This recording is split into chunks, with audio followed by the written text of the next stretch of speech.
morning or afternoon. One of the critical missions of the Institute of Politics is to provide a forum for the discussion of pressing issues of the day. And this certainly qualifies. Whatever you think about Edward Snowden and his actions, and the adjectives range from traitor to hero, he has indisputably triggered a really vital public debate about how we strike a balance between civil liberties and security. And so we're looking forward to this discussion today, and there's no one better to lead it than our own Professor Jeff Stone, who has spent a lot of time thinking and writing about these issues and served on the President's panel after the revelations of Edward Snowden to think through next steps and how to deal with the questions that were raised. Another pressing issue today, as it was 50 years ago, is the issue of civil rights in our country. And this year marks the 50th anniversary of Dr. Martin Luther King's campaign in Chicago.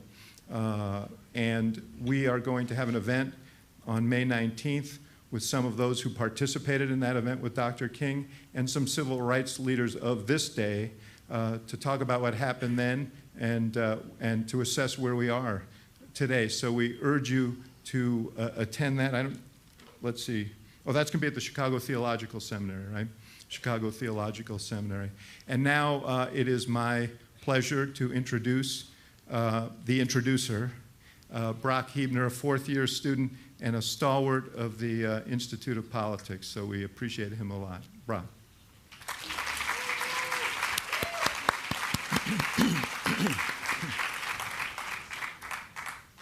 The documents leaked by Edward Snowden in 2013 exposed a massive National Security Agency program gathering vast troves of call records and internet data, both internationally and among US citizens. Since these revelations, there have been few individuals more discussed and debated, praised by some, pilloried by others.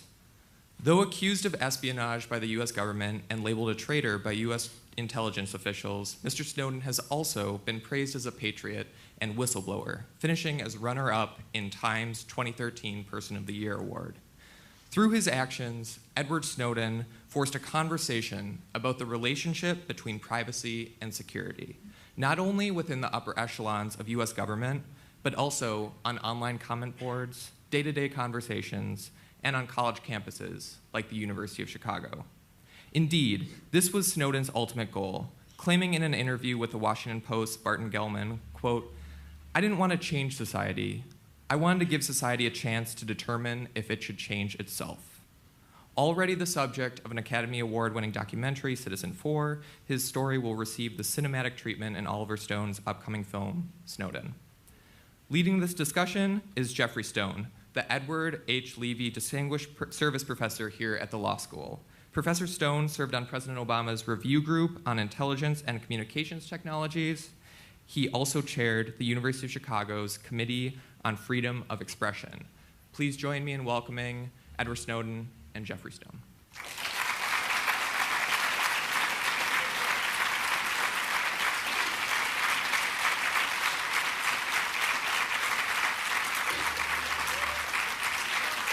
Hello, Chicago.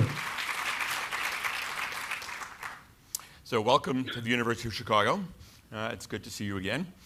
I should tell members of the audience that we will have time for questions, so you should be thinking of questions as we proceed in our conversation. So to begin with, maybe a bit of biographical background would be useful. How did you get involved in the national security realm? What is it that led you to be interested in this?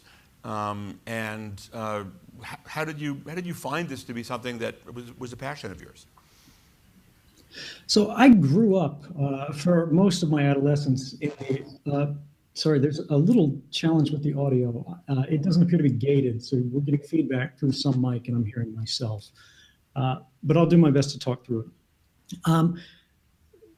I come from sort of a federal family. My father worked 30 years in the military. My grandfather retired as an admiral.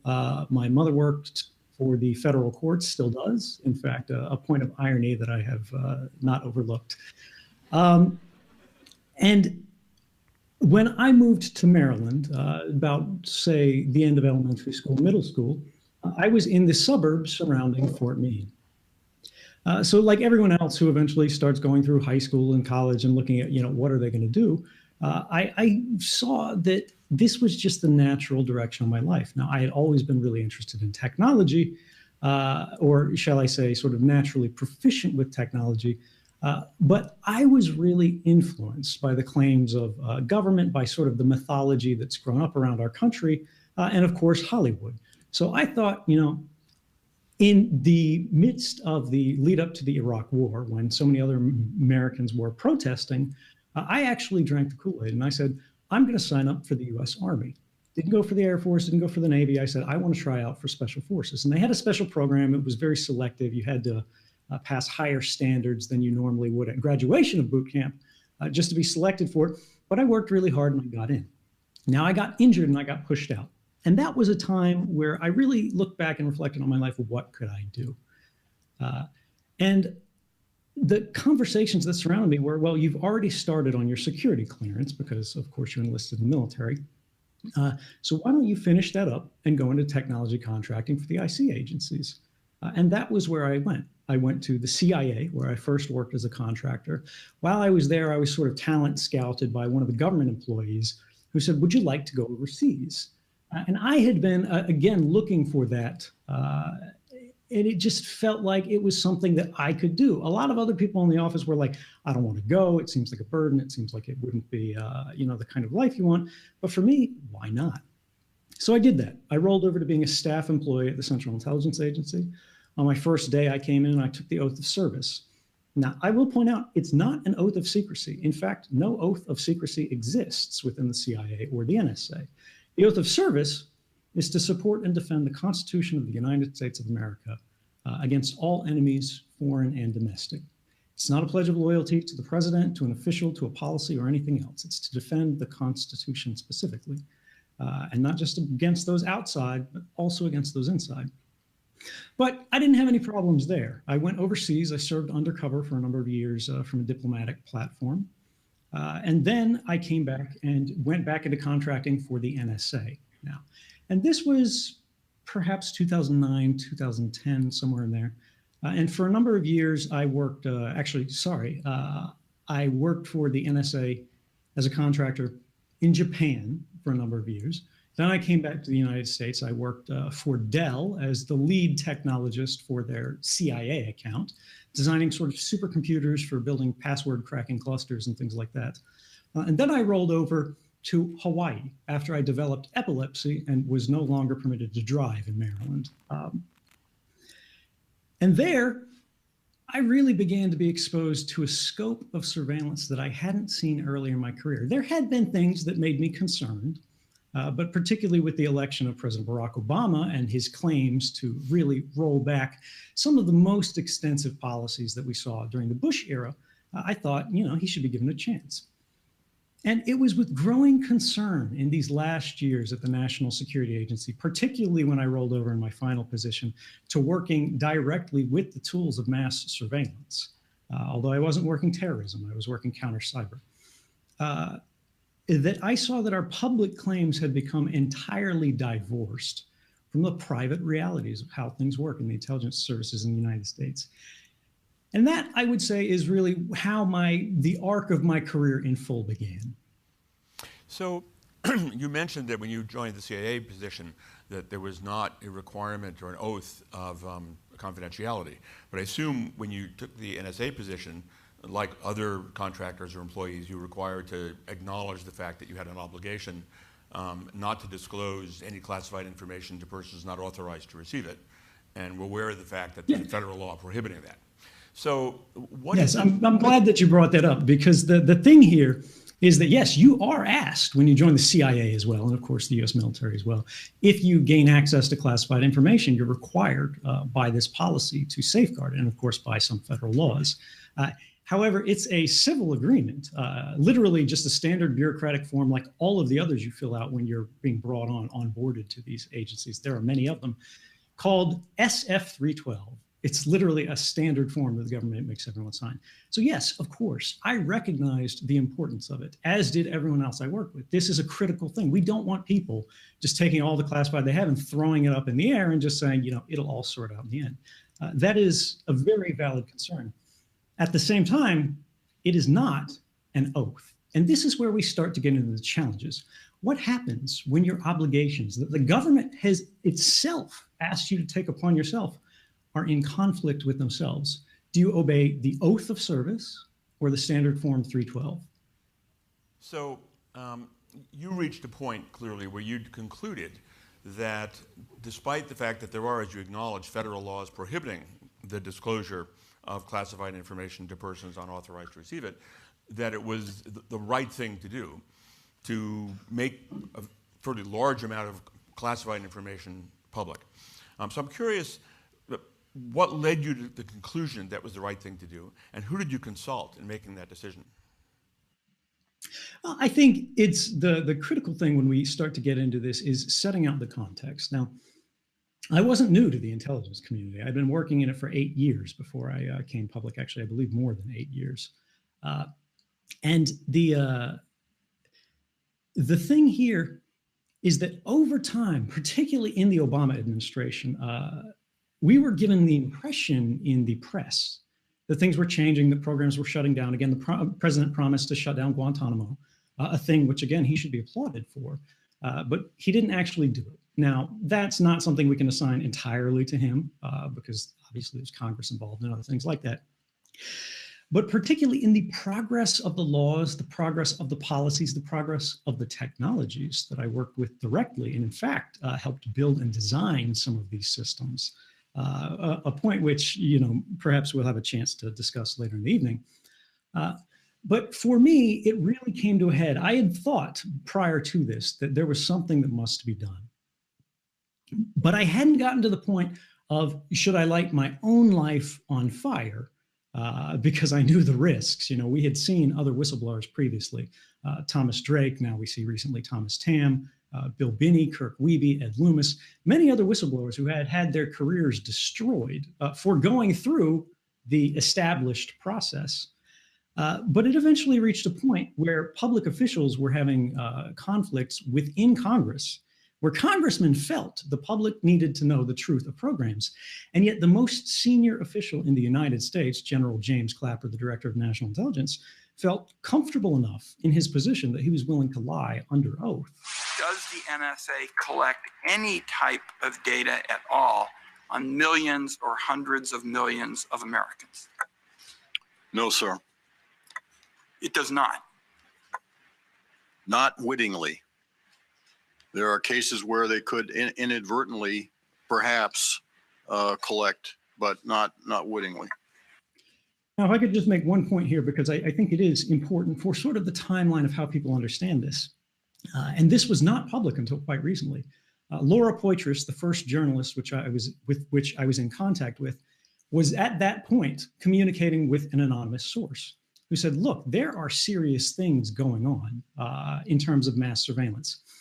But she wrote in her journal that the source was unwilling to actually provide classified information to her at this point. He was willing to hint, he was willing to talk about the programs, but he wasn't actually willing to provide documentation. 10 days after that session in Congress, she said the source, which was me, had said they were ready to provide documentation. That, for me, was the Rubicon moment. Remains the question of when it is appropriate for, with all respect, a relatively low-level official in the national security realm to take it upon himself to decide that it is in the national interest to disclose the existence of programs that have been approved by the House and Senate Intelligence Committees, by the executive branch, by the Foreign Intelligence Surveillance Court, and to decide for himself, well, I think they're wrong. I think these programs are not justified. I think they're illegal. And therefore, even though it might have serious effects on the effectiveness of the programs to make them public, I think the public needs to know. When is it appropriate to make that judgment, to override the decisions of all the elected branches of the government who've reached a contrary decision? I think it's a really important question. I mean, this is one that I struggled with for quite some time. And that's why when I worked with the journalists, I made sure that I never had to make that decision. I wanted to remove from myself the authority, the sort of positional capability to publish any document on my own. And that's the reason why now we're sitting in 2016. I've never made public a single classified document. Now, what I did do is try to replicate that same system of checks and balances, which had failed in our government. Again, clearly, Senator Ron Wyden felt that he should have made, or that this program should have been public when he was questioning the Director of National Intelligence about, does this program exist, basically. We had seen earlier in that year, in February of 2013, the courts had an opportunity to assess the same thing and actually validate the constitutionality of laws, validate, sort of do an independent assessment of the propriety of these mass surveillance programs in a court case called Amnesty versus Clapper, which was brought forward by the ACLU. But they demurred. They said the executive branch was asserting state secrets, right? And courts, by long tradition, tend to defer to the executive when they go, look, it's a secret, don't get involved. And beyond that, they went, the plaintiffs couldn't prove that they had been spied on, which of course raises the question of, would the court have decided differently if the plaintiffs actually could prove, yes, in fact, we had been spied on. And the president and sort of the executive branch in general, of course, could have rolled back these programs, but they didn't. In fact, they were clearly trying to shelter themselves in many different ways, where they didn't have to take any sort of stance where they would publicly explain what is the value of these programs, what is the efficacy of these programs, and what is truly the necessity of these programs. And this, I think, clearly goes to the heart of the issue, which is that 2013 isn't wholly about surveillance. Now, surveillance is obviously a critical factor of it. That's much of what we've discussed. But what we're talking about here now isn't really about surveillance at all. It's about democracy, right? And democracies, right, our governments, open liberal Western democracies, tend to derive their legitimacy, their ability to pass laws, to rule, to enforce policies, on the principle of the consent of the governed. But as anyone in this room could tell you, consent is only meaningful if it is informed. So then how do we bridge that gap where the system does fail? And as you say, we suddenly have a case. The system has failed comprehensively. The only people who can actually write this system are individuals. But these individuals aren't all at the top level, right? There are, of course, senior directives and executives who could have done the same thing, but there are also people at the working level who can do the same thing. Is your seniority really more critical than what you've witnessed, right? There are many people at the top level of these programs who know how the policies work. They know every letter of the law, but they have never actually run a query through a system of mass surveillance in their life. They know the theory of how it's implemented, but they don't know the fact of how it is executed. And so for me, I recognize that I wasn't perfectly placed, as you imply, actually, as you stated, and no offense taken by it. I was not sitting, next to the table of the Secretary of Defense having this conversation with him. But this is why we have a free press. This is why the First Amendment is first, right? We need to have a truly independent, apolitical faction within free society that can challenge the government for control over information on which they will base their votes. And so I talked to the journalists and I said, look, I'm going to make an independent assessment of the documents that are available to me on the basis of the things that are known to me of what you need to know to make that independent judgment about the lawfulness, the efficacy, the propriety of these programs. I do not want you to publish all of these documents. In fact, I don't want you to publish any detail, any fact that you do not believe to be necessary and serve a vital role in the public interest for us to know about. And then further, beyond this, beyond my review, beyond the journalist's review, I required them to agree that they would go to the government in advance of publishing every story and give the government sort of a almost an opportunity to do a sort of a negotiated injunction here, where the government would have the opportunity to review the documents on which they're based and make an independent assessment of would these cause specific harm to any policy, any program, or critically, most critically, any individual. And in all cases, that process has been followed to the best of my knowledge, and the government does not dispute that. The only thing that is in contention is that the journalists, and these aren't just sort of radical journalists, we're not talking leftists or anything, we're talking about the Washington Post, the New York Times, said that in no case of the stories they've published did they believe they put a life at risk. And that's why I think now we're in 2016, right? Not 2013, when it was quite reasonable to go, this could cost lives. This seems really dangerous. And in fact, it could have been. Now, I don't discount the fact that risks were involved in this, but the operation of a free press necessarily involves risk. Living in a free society involves risk. That is not a weakness. That is a strength. So let me do a little bit of devil's advocate to that position, to point out that we live, as you say, first of all, I want to point out the First Amendment is first because the first two amendments didn't get adopted. So that's neither here nor there.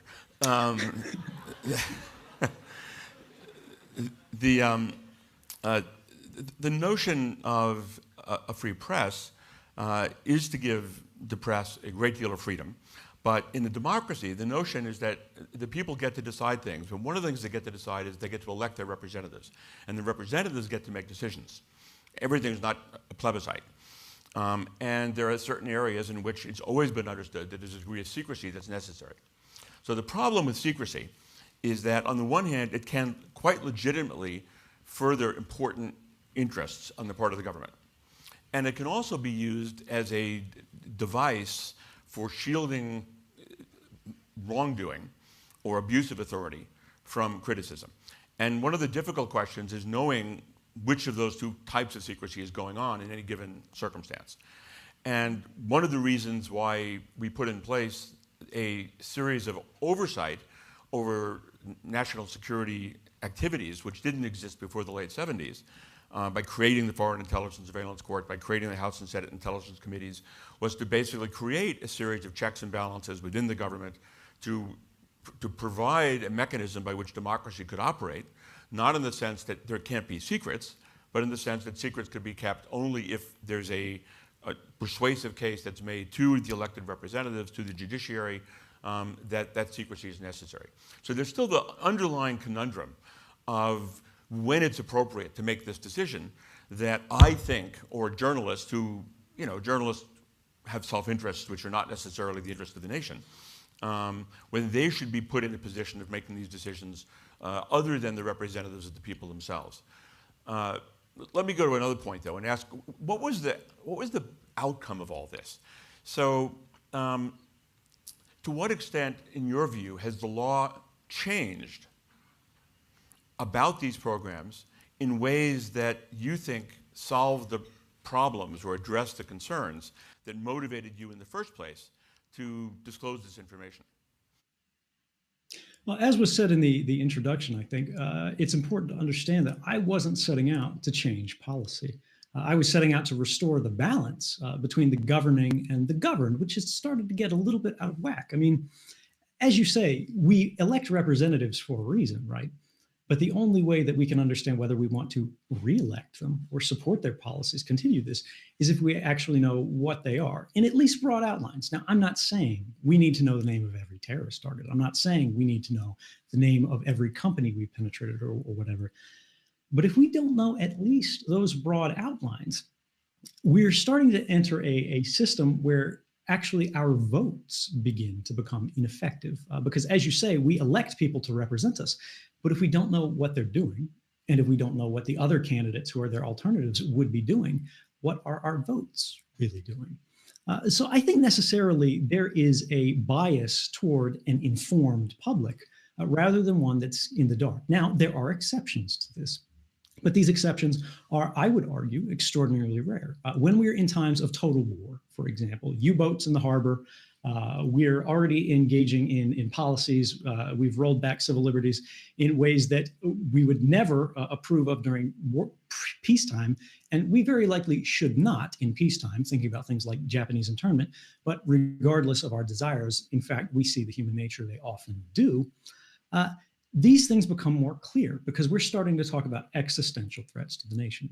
Now, there are no serious officials, including the President of the United States, does not consider terrorism to be an existential threat to the United States. I think that's fair. But when we think about how this balance is done, and I think you're starting to get onto a theme, which is that, are we throwing open the doors if we allow whistleblowing to occur without punishment? If we allow people who are at the working level to reveal evidence of serious wrongdoing or policy failures, waste, fraud, and abuse, however you want to classify it, is this something that will very rapidly get out of control? Will there be sort of an anarchic rise of all of these low-level employees whenever a policy decision is made, saying, I don't agree with that, I don't agree with that, I'm running to the newspaper, and things will fall apart? Well, I would argue the record shows that's not likely. Because let's look at the case in the status quo today. Are there any cases of successful whistleblowers who have changed policy in the national security space, right, in this classified space we're discussing, who have not been retaliated against severely? Daniel Ellsberg was literally charged with treason for his activities back on the Pentagon Papers in the 70s. And this was, again, referring to a huge report. I believe it was thousands of pages, but something that was he was revealing after it happened. The information was a little bit stale. Despite this, treason, it was during a time of war. Technically, his life was on the line. The only reason he was not actually convicted was because of the government's wrongdoing. I think you wrote a book on the Espionage Act, and pointed out that there's often no defense at all against these charges. We've seen Thomas Drake, again, who was trying to reveal the Bush-era warrantless wiretapping program, which I believe you've spoken out against. And yet he was subject to criminal investigation. His career was over. He lost his wife. He lost his home. Now, rather than working as a senior executive at the National Security Agency, where he's drawing an SES level pay grade, for those of you who aren't in the government, the senior executives have an entirely different pay grade, which is, shall we say, very well accommodating. And now he works at an Apple store selling iPods. I would argue that there is enough natural countervailing weight against whistleblowing. There are enough counter arguments there that we don't need to worry about that so much. But I'm entirely open to being persuaded otherwise. So the interesting thing, though, about what you just said is that you're right in saying that one needs a balance, that there are certainly circumstances where whistleblowing is important and valuable and justified. But there's also circumstances where you don't want it, where it does much more harm than good. And the question is how to strike the right balance there. So one thing, and your point is that, well, we don't really have that many whistleblowers because of the way we treat whistleblowers. So maybe that's striking the right balance. I mean, maybe the bottom line is to basically say, okay, we have to make these people suffer. Some people will have enough integrity, as arguably you do, to say, I'm willing to pay the price, because I think that's important for the nation, and they will blow the whistle on things. But if you make it painless, then you may wind up with having all these Tom, Dick, and Harrys doing it in situations where it's actually much more harmful than beneficial. So maybe we're doing it right at the present time. And that if we don't penalize the whistleblowers, even if they've done more good than harm, right, we'll wind up inviting too much whistleblowing, which will do more harm than good. So that is a fair argument, but I would also say it's a very utilitarian argument, right? It's an argument without ethics. We're thinking about the ends without thinking about the means. Is it right to basically sacrifice people who are acting in what we're taking for granted in this example is the public service, right? Should we throw the village girl into the volcano to appease Pele so there's no volcanic eruption? You can make an argument for that. But there's actually, I would argue, a problem down the road, which is you've run out of whistleblowers very quickly. Whistleblowing is already rare enough as it is, as we've said. And in most of these cases, we see individuals who actually are bringing things of public interest. Now, the President of the United States was certainly not my biggest fan in June of 2013 when this first came out. He spoke at a press conference where he seemed quite uncomfortable. And he said, look, basically, there's nothing to see here. We've drawn the right balance. Don't worry But by January of 2014, his position had gained an awful lot of nuance. By then, he had appointed you, and I believe a number of his peers, to write the report, Liberty and Security in a Changing World, which, by the way, I thought was excellent. But he also said, while he can't condone what I did, this has made us stronger as a nation. And so if we lose that, we're either losing opportunities for us to become stronger as a nation, or we're actually starting to face a countervailing risk of decay, where we don't have these natural whistleblowing events, which are basically steam release valves, right? Whistleblowers, because of the risks, only come out when the system fails comprehensively, right? I tried to work in the system. I went to my supervisor, I went to my peers, and they all said, you have no idea what you're getting into. You really don't want to play that game. Whereas Thomas Drake, for example, he went to the NSA Inspector General. He went to the Department of Defense's Inspector General. He went to the NSA's Office of General Counsel, I believe, and he went to Congress. He did everything right. And yet they absolutely destroyed his life anyway. And I think to contextualize this is key. For a moment, I'd like you to put yourself in the position of a whistleblower, right? Don't take my case, for example. Imagine your own case. You see something, you witness something that is so contrary to the values of this nation, to our black letter laws. For example, let's take the Bush era warrantless wiretapping program, which was what Thomas Drake was trying to blow the whistle on. And you try to fix this in the system, because I think this is the solution, right? We should have official whistleblowing paths, right? You should be able to work within the system in a way where you can get the grievance redressed, right? You can get the bad policy corrected. You can get the violations of law and those who have broken those laws held to account and remediated. But right now, when you go through that system, the government is not particularly, I would argue, especially responsive to that. The lawyer, the deputy general counsel, right, the number 2 lawyer at the NSA, who Tom Drake came to his complaints with, said this. He came to me, someone who was not read into the program, and told me that we were running amok, essentially, and violating the Constitution. There's no doubt in my mind, I would have told him, you know, go talk to your management. Don't bother me with this. I mean, you did the minute he said, if he did say, you're using this to violate the Constitution, I mean, I probably would have stopped the conversation at that point, quite frankly. So, I mean, if that's what he said, then anything after that I probably wasn't listening to anyway.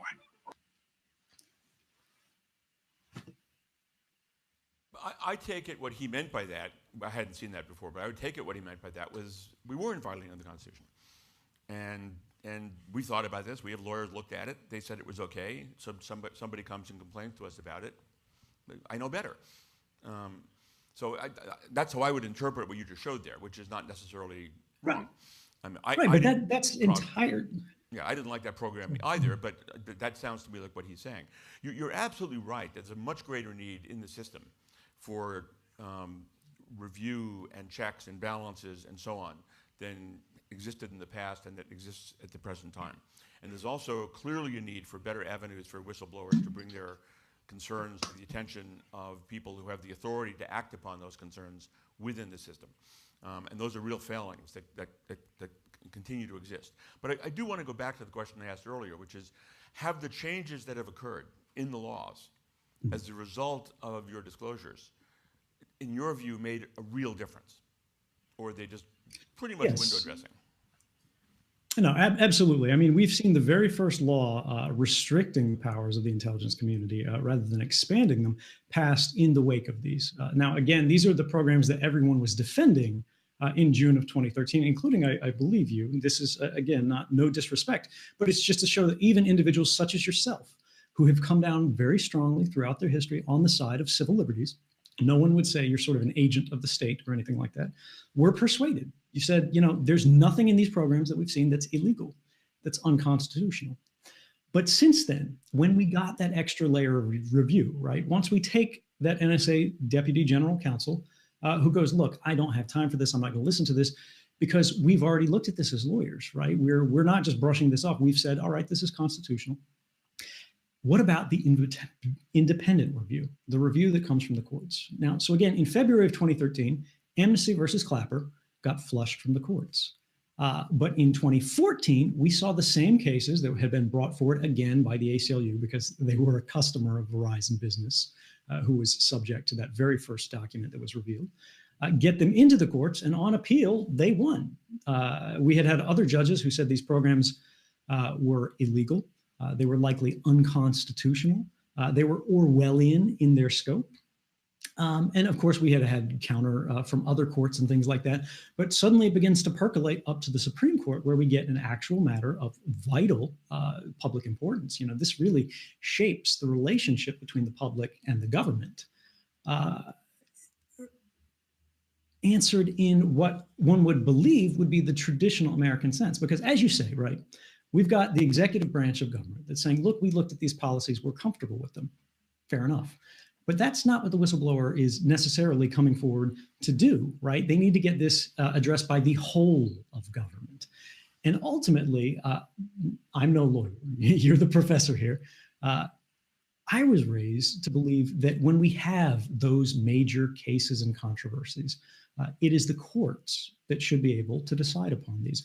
But the courts increasingly, because of sort of the overclassification problem, the reflexive assertion of state secrets privilege, they do not get to weigh in on these matters of what would be sort of critical public importance. And I would wonder, you know, is this perhaps, would you consider this to be another method of getting these controversies answered in a safer or more internal way, where we get public advocate organizations like the ACLU or others who can actually go before courts and get these things answered in a way, create some sort of procedure where, rather than the government saying, you know, courts don't have an answer or can't have any involvement in this all, except the rubber stamp FISA court that in 33 years said no only 11 times out of 33,900 requests.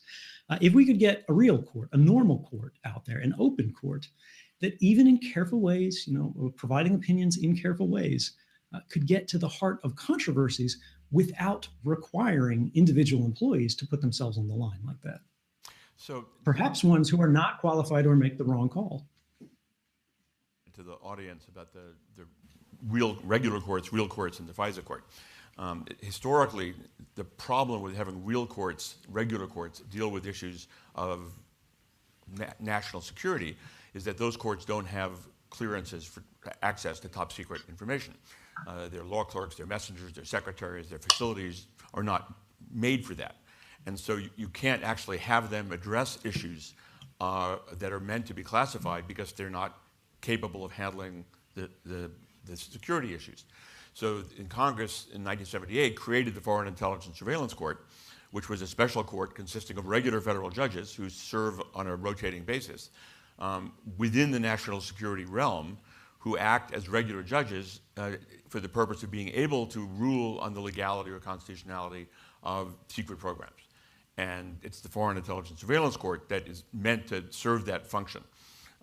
And one of the questions that Mr. Snowden raises is whether the court has actually served that function effectively. And I think there are legitimate questions about whether that's so. Let me ask you this. In what circumstances would you come back and face charges?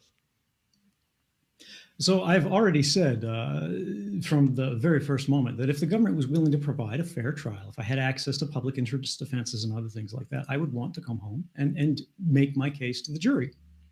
But as I think you're quite familiar, the Espionage Act does not permit a public interest defense. You're not allowed to speak the word whistleblower at trial. That was in the case of Thomas Drake. And it's this kind of thing where, you know, it's a very popular criticism, right? That I think many people would innately understand and feel is reasonable, right? Why don't you face the music?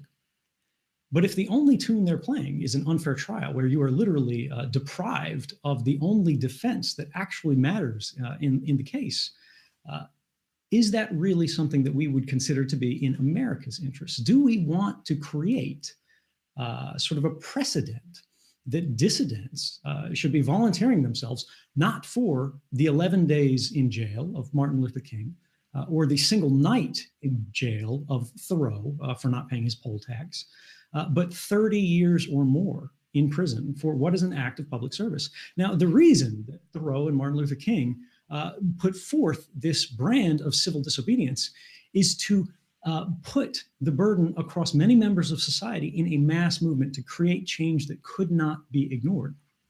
If all of the weight is borne by a single individual, right, you can't build a mass movement because the first one to step forward is put in jail forever. What you're saying is unless you can make the case to the jury that I was justified in doing this, and there is a defense of I was justified in whistleblowing, that you wouldn't come back. So why doesn't Congress pass a law that creates that defense? It's perfectly within their authority. Professor, I would have to say that's a better question for you than I. I'm not sort of quite so expert in the intricacies of the Espionage Act. But democracy doesn't seem to agree with you.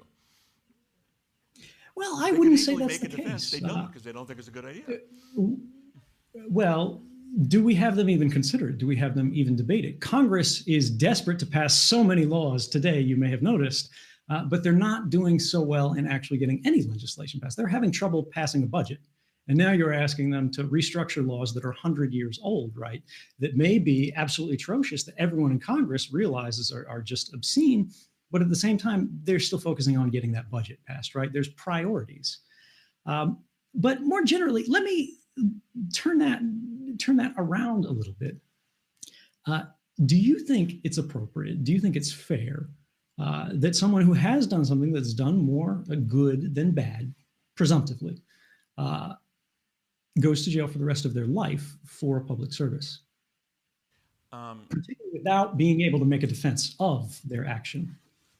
The argument I would make as playing devil's advocate here against that position is that you don't want to encourage every Tom, Dick, and Harry government employee with access to national security classified information to think that it's okay for them to disclose this information. The benefit outweighs the harm. You just don't want people doing that. And therefore, you can't create the defense, because the defense creates more problems than it solves. That's the argument on the other side. So if you look at it not in terms of the justice to the particular individual, but to the systemic incentives it creates, I can see why Congress has no interest in doing this. Even if they're sympathetic to you, they may say, we're going to create a lot more Snowdens who are not actually having the benefit outweigh the harm, but they think it is, and therefore they're going to do these harmful leaks. And we don't want to encourage that. But isn't that why we have jury trials? Isn't that a question for the jury? No, the jury only operates under the law as it's been established by courts or by legislatures. They don't get to make up the law. So the question here... I'm not talking about jury nullification or anything like that. I'm saying if a law were passed, it's not a given. It's not taken for granted that suddenly you have this anarchic release of everything. These people still get charged, but now they just have a defense that they can make to the jury, that the jury goes, you caused more harm than you did benefit. No, you go to jail. Right, but the argument on the other same side as with manslaughter, self-defense, all of these other laws. Right, and it's analogous to self-defense. What is the exceptional act of whistleblowing that would make it unreasonable for a jury to weigh the same facts, the same harms as other crimes? Again, I think the answer that one would give is that the incentive effects it creates are dangerous. Because, again, you have this problem of relatively low-level employees who think that they know enough to make a wise decision on this, and they're wrong. And if they're wrong, it arguably does real harm to the national security and to the nation, and you don't want to encourage that. So I just think the stakes are perceived as very great on the negative side. And that isn't to say I wouldn't be in favor of this, as that I'm playing devil's advocate here, right? But I think that's the argument on the other side. One, I guess, last question before we open it up to the audience. What's it like for you in Russia? Strange. I have to say, though, it's also kind of amazing, because right now I'm not in Russia. I'm in Chicago. A few hours earlier, I was in Zurich, Switzerland, giving a talk to an IT security company. Tomorrow, I'll be at Princeton speaking with researchers, cryptographers, and technologists, computer scientists, to try to solve some of these mass surveillance issues that we're dealing with today. So while it is true, I do sleep in Russia, I live all over the world. You're a person? I'm sorry, I lost Yeah. the first part of Do it. you get to walk around and be like a regular person in Russia? Yeah, of course. There's not like a wire fence with a guard and a tower or something And how like do you that. pay for stuff? I ride the subway like everybody else. How do you pay for like lunch? With money. How do you pay for No, stuff? I mean, where do you get it? I get paid to speak at many of these events, and I provide an enormous portion of it. I don't know. That would be a question for Okay, Ben. I'll let you pass on that. But I believe this That's is a an secret. We unpaid gotta event, respect that. particularly because you and Mr. Axelrod, I believe, thank you, by the way, for arranging this talk. Mr. Obama might not be excited to hear that you are arranging paid talks on my behalf. Well, with this, let me invite. But there actually, before we go to the audience, there was one other question I wanted to go to you on because you've got a lot of expertise here. That I've thought about this before, and it's fascinating. So the premise that you put forth for the Foreign Intelligence Surveillance Court, and this is not contested, is that we couldn't trust normal judges with it because they're not placed to handle sort of this sensitive information. But is the fact that we're actually monitoring this specific terrorist, they're creating this specific plot, we want to thwart it here or there, more sensitive, or even sensitive in a particularly different character, than it is for the police or the FBI to go to a normal judge in an ordinary court and say, we are tracking a serial killer who we think will kill again, or we're monitoring this burglar or this organized crime figure and things like that. Courts have handled extraordinarily sensitive material for hundreds, perhaps thousands of years. What is it that makes this so different? And is it really different? Or do we take it for granted that the bargain we made in the 70s and have now tried out actually hasn't worked out, and maybe we should restructure it? The assumption, I think, is that in the national security realm, where you're dealing with international relations and you're dealing with much higher stakes than in domestic criminal conduct, except in very rare circumstances, is that there's a need to keep secret your investigative methodologies and surveillance techniques, because if they're known, people can circumvent them. I mean, that's the key argument. The key argument is that if people know what we're doing, it's not just our American citizens who know it, but it's the targets of the surveillance. And once they know it, they can avoid it, and then we lose the information, and then we have terrorist attacks. And how true that is a fair argument. How true that is, but that's the argument. That's I think the concern. The danger, just to go back to the point I made earlier, the danger is that that's not really what's going on. What's going on is the people in the secret world want to be able to do what they want to be able to do without having anybody else question them. I mean, after all, nobody wants to be questioned if they can avoid it in terms of their authority, and that this is actually an illegitimate use of secrecy in the guise of protecting national security, which is really in the guise of creating autonomy for people who don't want to be bothered. And sorting that out is a critical challenge. But let me turn to some questions. Hi, Mr. Snowden. Thank you for joining us. My name is Matt Enlow. I'm a first-year student at the law school, and I'd like to ask if you would support efforts to access and disseminate classified information from the FSB. Yeah, absolutely. I mean, who wouldn't? But if I could actually get back on, sorry, is there a follow-up? Is the FSB, for anybody who doesn't know. Yeah, apologies. Yeah, Chinese Ministry of State Security, Russian, FSB, whatever. If we have understandings of these organizations, particularly in more authoritarian states, I don't think it's particularly controversial to think that would necessarily serve a public interest. However, I didn't work for the FSB. I didn't work for the Chinese MSS. I worked for the U.S. National Security Agency. If I could get back to just one point about the challenge one more orthodoxy that Professor Stone, you put forth, which is very fair, of when people know that these capabilities exist, do they suddenly become ineffective? And I would actually argue, again, this is something that's taken for granted, just like we need a secret spy court to deal with spy programs.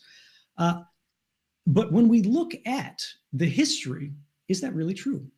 Everyone in the room knows that your phone calls could be tapped, and they knew that before 2013, right? This has been in movies for more than 60 years.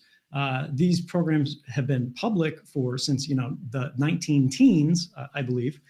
And yet, every day, we are still collecting evidence of criminal activity on open phone lines. We're still intercepting terrorists' phone calls, even though Osama bin Laden stopped using a cell phone in 1998 after Bill Clinton fired a missile at his training camp.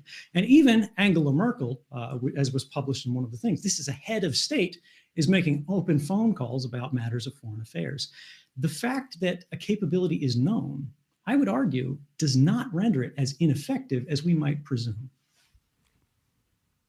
Hi, my name is Melissa, and I'm a second year in the college. Looking ahead to the 2016 presidential election, as well as the congressional elections, do you foresee any change occurring in the system you've been talking about? We have already seen sort of the beginning of an effort to challenge or perhaps modify Section 702 of the FISA Amendments Act. This is a program that involves mass interception, but targeted reading, you would argue, of communications that have one end foreign. So one side of them is in the United States, other sides are overseas, and they sort of grep through everything with their tools and pull things out of the bucket. They also use it for going to U.S. service providers.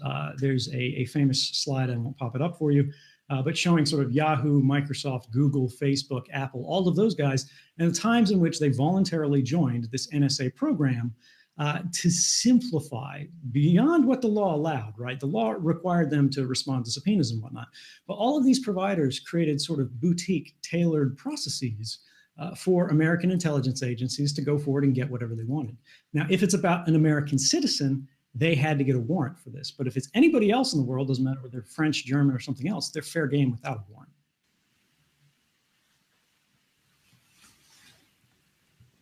Hello, Mr. Snowden. Thank you for being in Chicago today, so to say. My name is Nico. I'm from Berlin, Germany, and I remember in 2013, your leaks and all these stories about the NSA have been on the news in Germany and in Europe generally for months. And I would say a large majority of the public there knows your name, and even more people are informed about the NSA surveillance systems. However, in the United States, I've talked to people, even on this very campus, that have never heard your name or are even aware of NSA surveillance. So how do you explain, or what's your take on these discrepancies between Europe and the United States? So something, I mean, this is a really complex question. I'm not best qualified to answer it, but if you ask me to speculate on why that is, we have a broadcast media body in the United States that's very politically charged, it's very hyper-partisan, that goes in one way or another. And they pick narratives and they run with those narratives and they go with them. Whatever sort of draws the most viewership and doesn't destabilize sort of their commercial incentives. When we look at the portion of the United States public that gets the majority of their news online, we've seen polls that show they have greater familiarity with the NSA revelations and things like that. I imagine this correlation also exists overseas, but countries that were not the United States didn't have the same hero versus traitor ratings grab available to them, because for them, of course, they're not Americans. They don't care about that. They don't see that as an issue at all. They're only focused on what is the public interest of this information. Whereas sort of the traditional broadcast anchors in the United States, they found, and we've seen this, I mean, I did an interview with Brian Williams where their whole lead was to do an online poll at the same time of hero versus traitor, hero versus traitor. They were not so interested in dealing with the controversies as they were with actually making their product, which is, you know, whether it's a news product, it's an entertainment product, whatever, it is very much a business. Hi, Mr. Snowden. I'm Mark. I'm a first year in the college. I've got a two-pronged question. So the first is, do you have reason to believe that NSA has compromised either 4096-bit RSA or any of the common ECC curves? And for the rest of the audience, what are the consequences if or when NSA breaks strong encryption? So the gentleman is referring to common encryption algorithms that are seen as very strong today. One of them is the one that's typically used by, for example, GPG communications. And as of the time I was at NSA, it was not broken. And the NSA doesn't even dispute this. I believe that as a form of asymmetric encryption using the RSA thing, once we start to get quantum computers, that are actually effective in quantum algorithms that work on the search space, it'll reduce the security of it by half. It won't break it entirely. It won't break it immediately. I could be wrong here. I'm not a cryptographer. Hopefully someone in the room is, and you guys can meet after. But the second one about elliptic curves, there are real questions about how some of the elliptic curves, again, for those in the room who are not mathematicians, this is a very difficult math problem that we basically use to protect your information. If you can't solve the math problem, you can't read what people were doing. And the way we make this work for encryption is we just share the answer to the problem between the people who should be able to read it. Anybody who doesn't have the answer, right, who can't cheat on it, the problem's just too hard to work through.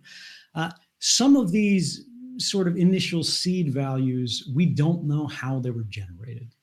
So we have alternative curves called like nothing up my sleeves curves that were created in response to some of these concerns. So there are choices there. But in general, we have seen the NSA make efforts to break or weaken cryptographic algorithms and information security processes in products and services that are used in the United States. And this does expose us to a lot of risk.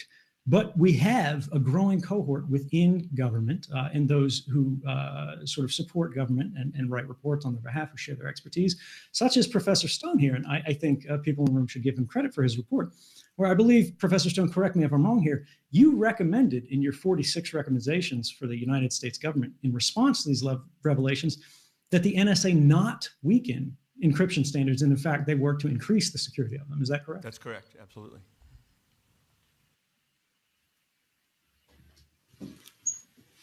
Thank you for coming today.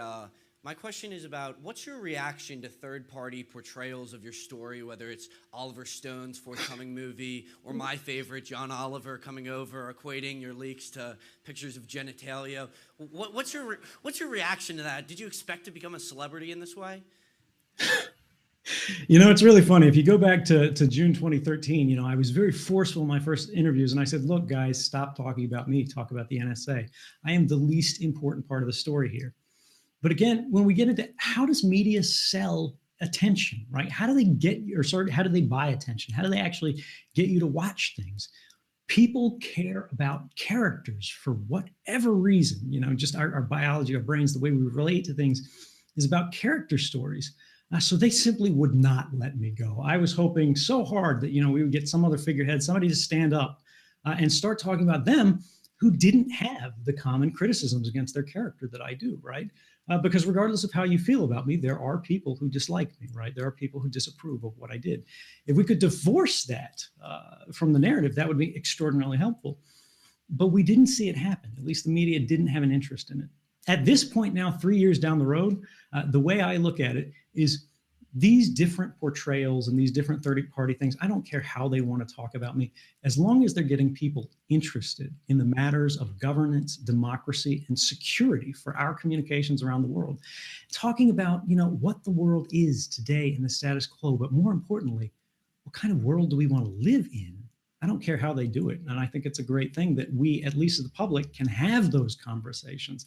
I think it's great that in the United States, we don't have, hopefully, secret services that are kicking in the doors and shredding hard drives of journalists like they did in the United Kingdom, or God knows, more authoritarian countries are doing all the time.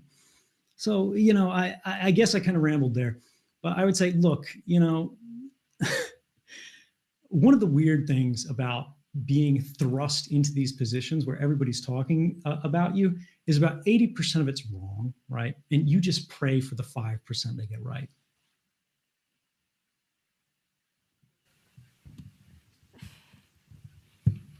Hi there, I'm Lily. I'm a first year in the college. So I found it very interesting that in a recent article you wrote, you encourage people to whistleblow only if they feel like it's a right moment. So how do people know when it's the right moment, and how much of the attention you received in 2013 would you attribute to good timing? That's a really good question. In fact, I think I missed my moment. I think had I had a better understanding of these programs earlier on, had I understand sort of the nature of that Senate Intelligence Committee relationship with the Director of National Intelligence, where he was totally comfortable, you know, giving false testimony when he had sworn an oath. I should have come forward when people could have actually talked about this during the election. But at the same time, it has worked extraordinarily well. Ultimately, the fact that so many people do know about this, and the fact that our government has changed its policies, its positions comprehensively across the board. Again, prior to June 2013, everybody was defending these programs, everybody was supporting these programs without change. Since then, we've seen the president put forth new changes, new executive orders. Again, they're not the reform we need, but it's a start, right, which is important. We have seen the Congress pass new laws in response. We have seen the courts consider these questions. We have seen consider these questions and, again, actually find these laws unconstitutional, saying they had never been authorized by statute from the beginning of their operation. We have seen the United Nations declare mass surveillance of exactly the character we've been discussing today. And of course, this is not specific to the United States. This is a global problem. We're dealing with this in many countries. Is a violation of human rights. We have seen the European Court of Justice strike down the Data Retention Directive, which was a mass surveillance sort of mandate where you had to log all of the access of your citizenry, like every website they touched and things like that, every phone call they made and so on and so forth. And it just goes on and on and on. I mean, I can't actually give these things with the times that we have available, but more than anything else, we know about it, right? Not everybody has to care about every issue, right? Not everything is the most important thing in the world, but the fact that we can assess these for ourselves, we can make informed decisions about how we want to communicate, how we want to protect against the sort of depredations of people using groups who have access to these technologies. And also, ultimately, what we want to advocate for, what we want to campaign for, the kind of candidates that we want to support to actually get the kind of reform we need when we cast our vote. That's a win. I apologize. It looks like you've lost my video feed, so I'll go on audio. Okay. Hi, I'm Andrea. I'm getting my master's in social science here, and I was reading a story that was saying how Henry Kissinger on Monday received an award from the Department of Defense, and you could make the argument that he was a party to government misdoings. And so I guess my question is, what do you see is the role of a whistleblower in calling out individuals that are party to that kind of government abuse? And does pointing out individuals strengthen the argument, or does it just create scapegoats when you're really trying to target the government entity itself? Well, actually, if I could defer this one to you, Professor Stone, at least for a first take on it, given that you have the concerns about how this grows into a practice and the potential concerns, how would you feel about that? I am embarrassed to say that I've been looking at the screen and trying to figure out when the picture is going to come back, and I did not listen to the question. I apologize.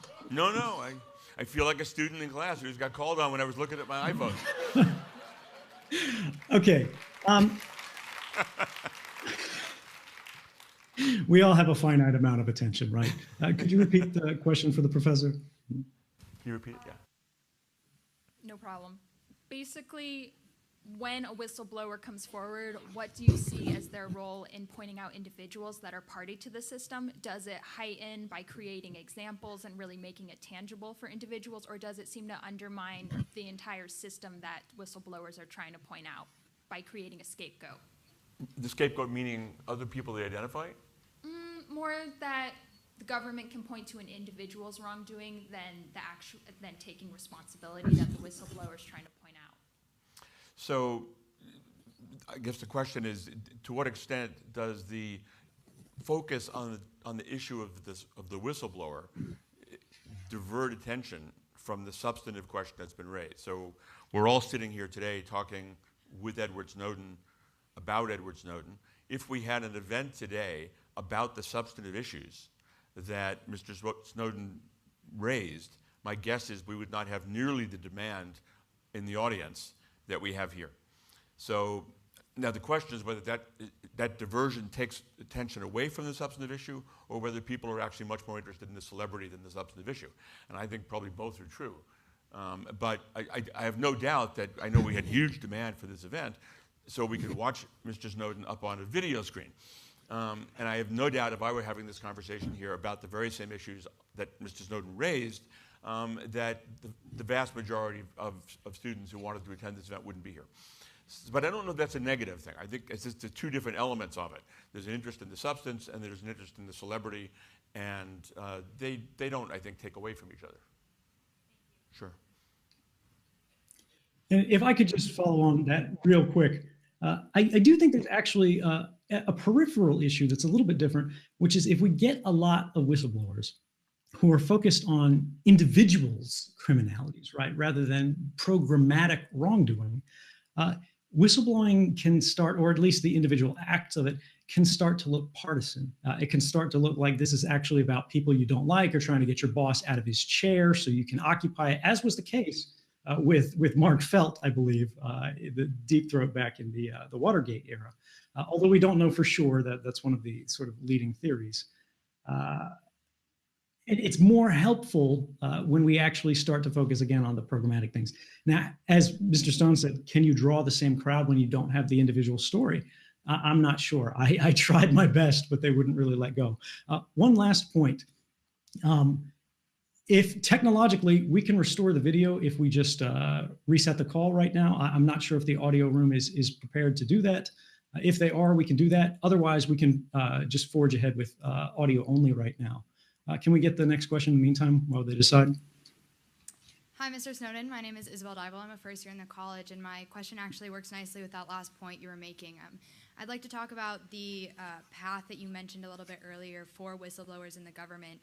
And I'm wondering if you foresee any sort of problems with partisanship, with politics, if that path could be abused by any sort of government official to use that path for their own political soapbox and to abuse it, taking away the spotlight from the heart of the issue and focusing it on the politics of whatever that government official may be viewing. Do you foresee any sort of problems if that path were to be set up?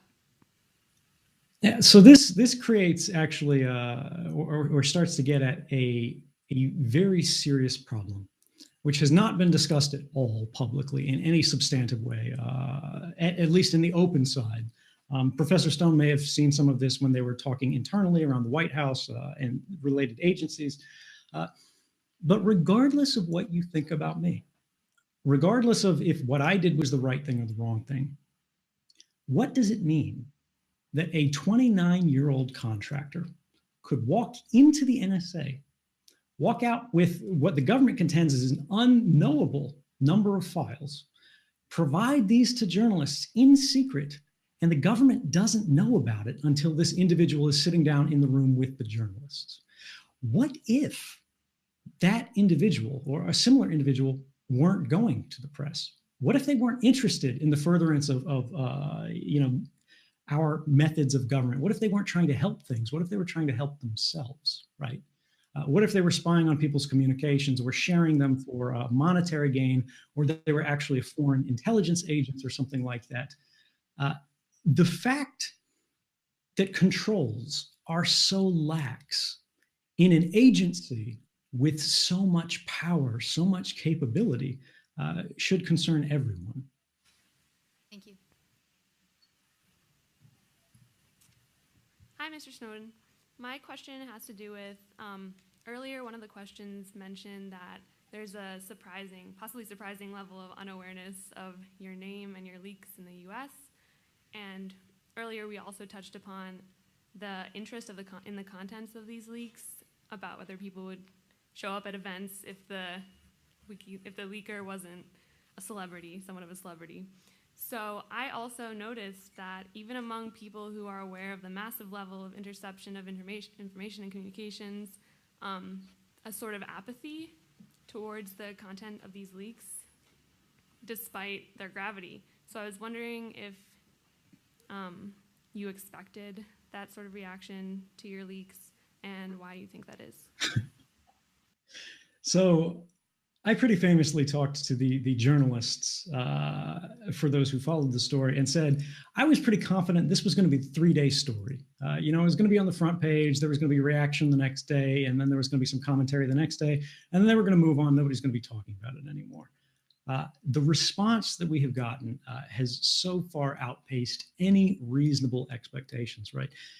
There has been so much interest in this topic. There has been so much that people want to do to try to address these problems, real or perceived, in terms of the mass surveillance of the American people and, of course, those overseas to a much greater extent.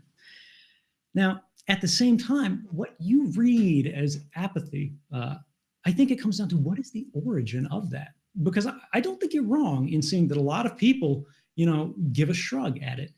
But I believe that's actually a feeling of disempowerment, that people don't actually feel they have any agency, any capability to change their circumstances in this regard, because we're talking about extraordinarily complex technical systems that are inaccessible in the most part to many laymen. And even for specialists, right? This is a very complex topic. And even if you can go, we can solve this issue or we can solve that issue, trying to solve everything comprehensively. So we can go, this is the goal, this is the policy, this is the plan, this is how we fix it. Feels like it's unreachably large for people who don't have their entire life to dedicate to it. And there are many people out there who are doing that. But I think the response that we should have here is to think about what you can do. And one of the most important things you can do is just talk about it. When you mention there are people that don't know about this, who are apathetic about it, think about what's really at stake here. Because it's not about surveillance, it's about rights. When people say, I don't care about privacy because I've got nothing to hide, they don't really understand what privacy is about. Privacy isn't about something to hide. Privacy is about something to protect. That thing, privacy, is the right to the self, right? Privacy is what allows you to decide what it is you believe, what it is you think about. Freedom of speech doesn't have much meaning unless you have the freedom and space to think. Freedom of religion doesn't mean anything unless you have the freedom from prejudice, from outside forces, right? The space within yourself to decide what it is that you truly want to worship. Even when we get down into the language of private property, you cannot have a claim to yourself unless there is a right to the self. Otherwise, you're simply entirely subject to the whims of the collective. Saying that you don't care about privacy because you don't have anything to hide is no different than saying you don't care about freedom of speech because you have nothing to say. It is the most fundamentally antisocial thing I can think about, because even if you honestly did not need it, and many people who are in positions of privilege, positions of power, really don't, because the authorities are never going to come after them. They're who the authorities are there to support. They're who the authorities are there to protect. But if you are a minority, if you are a little bit different in any way, if you are a little bit radical, or you dissent in any way against the prerogatives or the privileges of people in the most power, rights are for you. If you want to have them, you better stand up and defend them. Thank you, and thank you so much for all your work. Thank you. On that eloquent note, we have run out of time. Please join me in thanking Mr. Snowden, particularly, particularly because, in fact, we did not pay him to join us today. Thank you.